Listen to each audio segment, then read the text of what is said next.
Hey diesel friends, this is my friend's David 2004 and half Cummins, and he just got to the work today, and right when he was pulling in here he lost the power steering, he lost the brakes and had the coolant leaking out of the truck, which you can see right here. So I came here to look what happened with it. So let's go and see under the hood what's happening with that high output Cummins diesel engine. So this is the engine area, that's how it looks on this engine. And what I can see, the belt popped off. So that's interesting. Well, what is interesting is that the belt is not destroyed. I don't see any cuts in it or something. So I will try to take it out really carefully and we will see what happened, how come the belt slipped.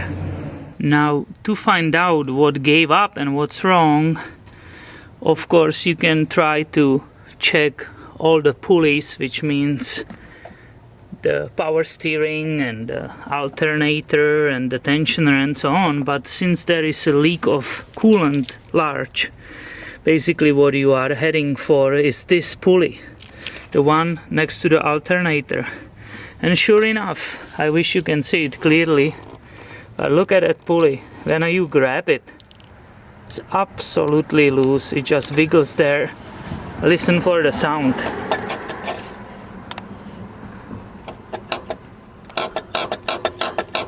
This is crazy. It's absolutely loose. That means the bearing on it gave up. And it's clear this must be the water pump. And that's all what's the problem with it. So I'm looking on it. There is just few bolts. I see only two.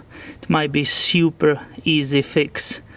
Not expensive. It's relatively easy to get to it when you will move this wire off. There will be suddenly way more space for the hand, and that shiny pulley must be the water pump, and that's the problem here. So I think he's very lucky and it will not cost him much money. Great design, Cummins, definitely. I love that. This is a great smart design, easy to get to it and easy to replace.